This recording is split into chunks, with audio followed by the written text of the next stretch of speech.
नमस्कार प्यारे छात्रों, मैं अजय गौतम आप सभी का स्वागत करता हूं आपकी अपनी यूट्यूब क्लासेस A2O क्लासेस में।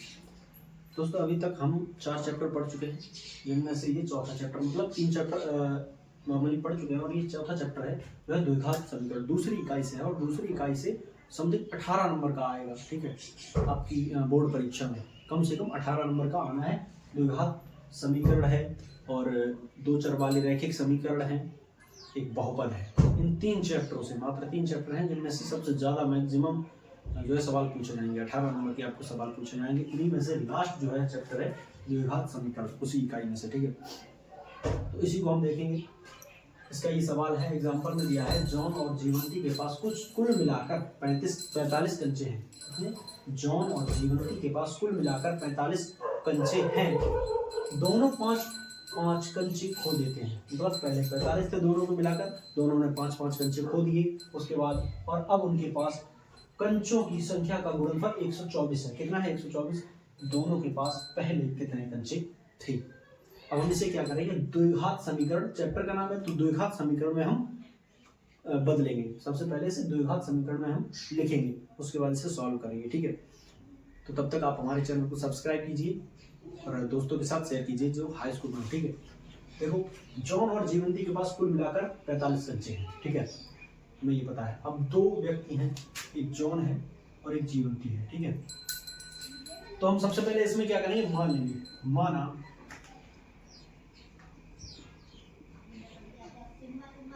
जॉन के पास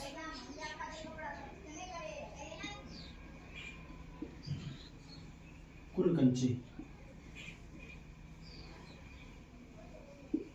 माना जॉन के पास कुल कंचे x। अगर हम जॉन के पास कुल कंचे x मानेंगे तो फिर जीवंती के पास कितने बचेंगे? तब जीवंती के पास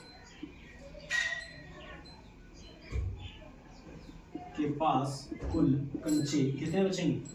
अब जब दोनों के पास 45 हैं, 45 में से कितने? जॉन के तो x हैं, तो जीवंती के कितने बचे? 45 माइनस x। ठीक है, ध्यान रखना, ये इंपॉर्टेंट स्टेप है। ठीक है, इसे आप ध्यान में रखते हुए सवाल करेंगे। ठीक है, आगे अब हम क्या करेंगे? अब हम इनको समीकरण में मतलब द्विघात समीकरण बनाएंगे। दोनों के पास 5 कंचे, जो दोनों हैं वो 5 कंचे अपने खो देते हैं। ठीक है, और उनके पास की जो बची हुई संख्या है उनका गुणनफल जो है 124 है। ठीक है, मतलब क्या करते हैं? दोनों के पास शुरुआत में 45 कंचे थे, 45 में से उन्होंने 5 कंचे खो दिए। ठीक है, जॉन के पास x था, कंचों की संख्या, और जीवंती के पास 45 माइनस x। तो अगर मान लो 5 कंचे खोने के बाद यहाँ पे लिखेंगे 5 कंचे खोने के बाद। ठीक है,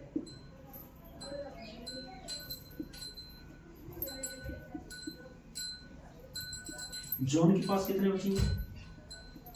जॉन के पास कितने थे? पहले थे x, अब बचेंगे x माइनस 5। ठीक है, ध्यान रखना, जॉन के पास कितने बचेंगे? 5 माइनस x। और जीवंती के पास कितने थे? जीवंती के पास कंचे थे 45 माइनस x। और अब क्या होगा? अब उसमें से 5 कंचे ये भी खो देगी, इसने तो 5 अपने खो दिए, 5 ये भी खो देगी। ठीक है, तो कितने बचेंगे? 45 माइनस x माइनस 5। अब ये 45 प्लस के हैं, 5 माइनस के हैं। 45 में से 5 जाएंगे, 40 प्लस का बचेगा 40 और माइनस x तो माइनस x। ठीक है, दोनों के पास कंचे अब जो वर्तमान समय में है वो हमने ज्ञात कर लिए। जॉन के पास x माइनस 5 है और जीवंती के पास 40 माइनस x है। अब क्या आगे क्या है?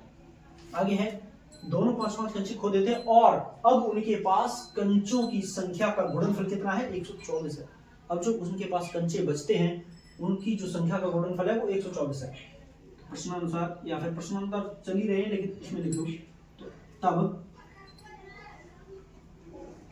x माइनस 5 ये किसके कंचे हैं? जॉन के हैं, इंटू जीवंती के हैं 40 माइनस x बराबर। अब उनका जो गुणनफल है, अब हमने यहाँ पर इंटू कर दिया, अब मान लो गुणा लगा दिया। ठीक है, सीधा इंटू मतलब ही गुणा होता है, लेकिन हमने गुणा का चिन्ह लगा दिया।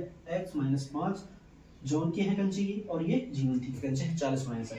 इन दोनों का गुणनफल कितना है 124 है, तो 124 बराबर में आ जाएगा। ठीक है, अब हम इसे सॉल्व करेंगे। कैसे करेंगे?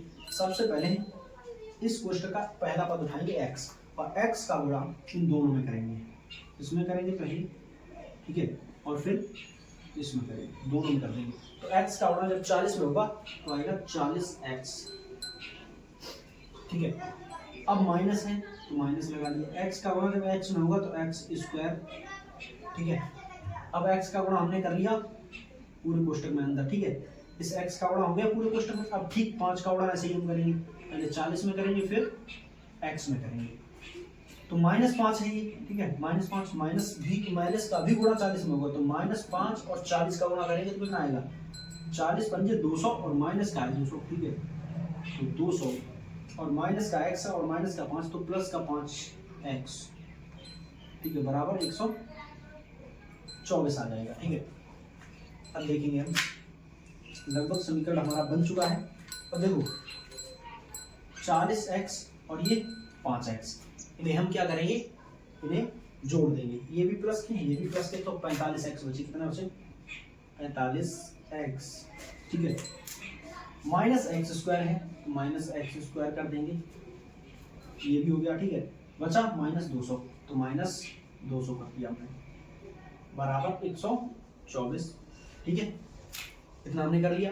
अब इसके बाद देखो, क्योंकि एक्स स्क्वायर का पद हमें आगे रखना है, क्योंकि गुणनखंड करने के लिए सरल रहता है। ठीक है, तो एक्स स्क्वायर माइनस का है, इसे आगे कर लिया।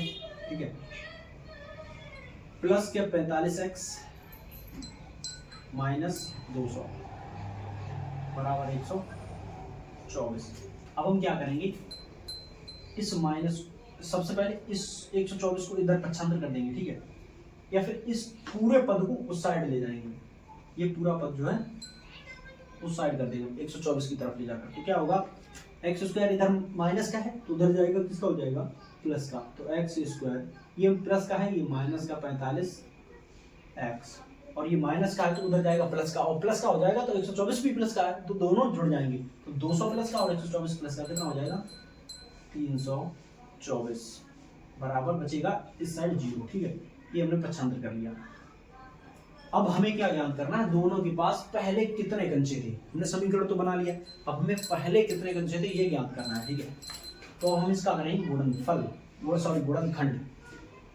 क्योंकि अगर हम इतना करके छोड़ दें द्विघात समीकरण में, क्योंकि हमें इतना ही बनाना है, अगर पूछा पहले तो पूछा गया है, लेकिन समीकरण इतना भी चल सकता है, तो सवालों में चलता है कि हमें समीकरण मतलब ज्ञात करवाना होता है, तो सवाल में इतना भी हम छोड़ सकते हैं जिनमें पूछा जाए कि समीकरण केवल ज्ञात करने के लिए। ठीक है, तो आगे हम देखेंगे तो इसका गुणनखंड कैसे करेंगे, एक्स स्क्वायर माइनस, अब इस 45 को ऐसे तोड़ो कि 324 में 324 45 के ऐसे दो टुकड़े करो कि गुणा करने पर 324 आए और जोड़ने पर या घटाने पर 45 आए।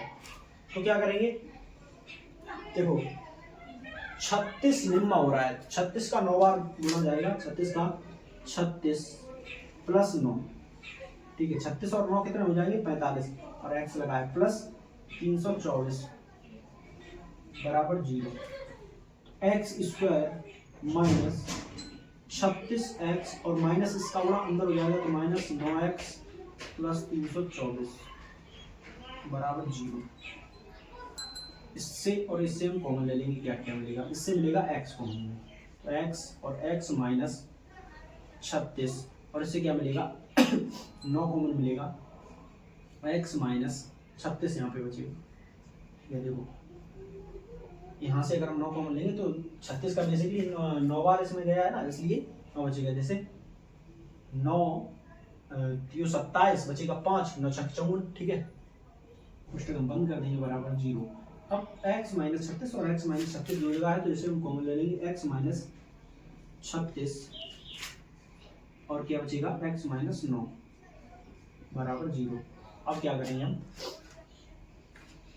x एक बार x माइनस 36 बराबर 0 करेंगे तो कितना आएगा, x बराबर 36 आएगा, और एक बार x माइनस 9 बराबर 0 करेंगे तो x बराबर 9 आएगा। ठीक है, x के हमें दो मान मिले, तो क्या है, दोनों के पास पहले कितने कंचे थे, तो एक जॉन के पास अगर 9 अगर हम x का मान 36 रखते हैं तो उसके पास कितने होंगे, 45 माइनस x मतलब 9 रहेंगे। अगर हम इसका मान 36 माने तो इसके पास 9 कंचे रहेंगे। अगर इसका मान 9 माने, इसका x का मान 9 माने तो 45 में से 9 जाएंगे, कितने बचेंगे, 36 बचेंगे। मतलब एक के पास 36 है, एक के पास 9 कंचे हैं। ठीक है, दोनों के पास हमने ज्ञात कर लिए, इनमें से एक के पास 36 होंगे, एक के पास 9 कंचे होंगे। अब चलते हैं हम अगले सवाल पर। ठीक है, आइए चलते हैं हम अपने अगले सवाल पर। ठीक है, क्या है, एक कुटीर उद्योग एक दिन में कुछ खिलौने निर्मित करता है। प्रत्येक खिलौने का मूल्य 55 रुपए में से एक दिन में निर्माण किए गए खिलौनों की संख्या को घटाने से प्राप्त होता है। जैसे एक उद्योग है, वो एक दिन में कुछ खिलौने निर्मित करता है और उनका मूल्य क्या दिया है कि प्रत्येक खिलौने का मूल्य 55 रुपए में से एक दिन में निर्माण किए गए खिलौने घटा दें तो जो निकल के आएगा वो एक जो है खिलौने का मूल्य निकल के आएगा। ठीक है, आगे क्या है, किसी एक दिन कुल निर्माण लागत 750 थी। किसी एक दिन कितनी थी, कुल निर्माण लागत जो 750 थी, तो उस दिन निर्माण किए गए खिलौनों की संख्या ज्ञात कीजिए। तो हम देखते हैं, हमें समीकरण बनाना। ठीक है, कैसे बनाएंगे, एक कुटीर उद्योग एक दिन में कुछ खिलौने निर्मित करता है, तो कुछ खिलौने निर्मित करता है, हम मान लेंगे, माना एक दिन में, माना एक दिन में निर्मित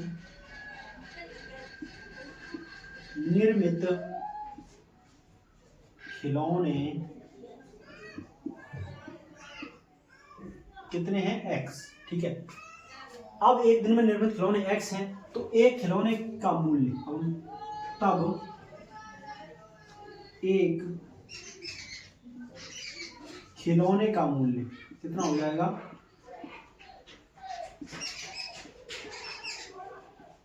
तब एक खिलौने का मूल्य कितना हो जाएगा, हम क्या करेंगे, 55 रुपए में से एक दिन में निर्माण किए गए खिलौनों की संख्या हम घटा देंगे तो एक जो है खिलौने का मूल्य निकल आएगा। तो 55 माइनस x, ये क्या है, ये एक खिलौने की कीमत है। ठीक है, और ये एक दिन में उत्पादित खिलौने हैं, निर्माण किए गए खिलौने हैं। ठीक है, अब क्या कहा है, किसी एक दिन कुल निर्माण लागत 750 थी, तो हम क्या करेंगे, हम क्या करेंगे, एक दिन में मान लो कितने भी खिलौने हैं, तो अगर हमें उनका मूल्य निकालना है तो क्या करेंगे, उनकी कीमत में हम गुणा कर देंगे तो उनका मूल्य निकल आएगा। एक दिन में निर्माण जो खिलौने हैं उनमें हम उनके मूल्य का गुणनफल करेंगे और टोटल मूल्य निकल आएगा, एक खिलौने की कीमत का हम गुणा करेंगे। तो सेम वही करते हैं हम, अगर ये हमें 750 निकालनी है, सबसे पहले हमें क्या करना होगा, प्रश्नानुसार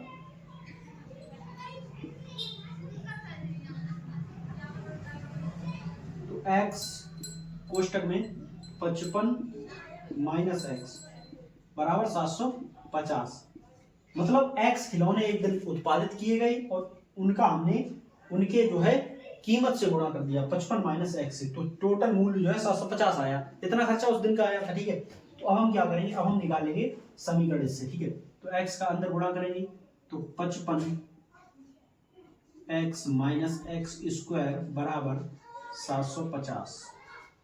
अब हम इस पूरे पद को उधर पक्षांतर कर देंगे तो x square minus 55 x plus 750 बराबर 0। अब हम क्या करेंगे, अब हम इसका गुणनखंड करेंगे अगर हमें खिलौनों की संख्या निकालनी है तो। ठीक है, कैसे करेंगे, तो एक्स स्क्वायर माइनस 55x है, अब 55 को हम ऐसे दो भागों में तोड़ें जो गुणा करने पर 750 बने और जोड़ने या घटाने पर 55 बने। तो एक्स स्क्वायर माइनस 55 को तोड़ेंगे हम 25 प्लस 30। ठीक है, 25 75 और 0 1। ठीक है, x प्लस 750 बराबर 0। तो x square minus 25x minus 30x plus 750 बराबर 0। अब हम क्या करेंगे, इनमें से कॉमन लेंगे। ठीक है, तो इसमें से क्या आएगा, x कॉमन आएगा, x अंदर बचेगा x माइनस 25। और इसमें से क्या कॉमन लेंगे, इसमें से लेंगे 30 कॉमन, माइनस का 30। और अंदर क्या बचेगा x माइनस 25 बराबर 0। ठीक है, तो अब हम x माइनस 25 कॉमन लेंगे, अंदर बचेगा x माइनस 30। अब दोनों को बराबर हम एक एक बार 0 करेंगे, तो x माइनस 25 बराबर 0 करेंगे तो x बराबर 25 आएगा। ठीक है, ठीक है, और उसके बाद x माइनस 30 बराबर 0 करेंगे तो x बराबर 30 आएगा। तो ये दोनों संख्याएं हैं जो शुरुआत में हम हमारी उत्पादित हुई होंगी। ठीक है, या तो 25 उत्पादित होगी या 30 उत्पादित हुई होंगी। ठीक है, शुरुआत में एक कुटीर उद्योग में एक दिन में कुछ खिलौनों का निर्माण। देखो, अगर इसे हम उत्पादित संख्या मानेंगे तो ये कीमत हो जाएगी, और इसे कीमत मानेंगे तो ये संख्या हो जाएगी एक दिन में निर्माण किए गए खिलौनों की। ठीक है, धन्यवाद आप सभी का हमारे वीडियो में यहाँ तक बने रहने के लिए, और आगे भी हमारी वीडियो को आप देखते रहिए। हाई स्कूल की तैयारी आप करते रहिए, क्योंकि प्री बोर्ड एग्जाम आपके स्टार्ट होने वाले हैं। ठीक है, और बोर्ड परीक्षाएं भी जल्दी आने वाली हैं, फरवरी ज़्यादा दूर नहीं है, 1 महीना ही बचा है। ठीक है, और अपने दोस्तों को, हाई स्कूल वालों को, सबको शेयर आप करते रहिए ताकि वो भी हमारे चैनल से जुड़े और पढ़ाई कर सकें। ठीक है, धन्यवाद आप सभी।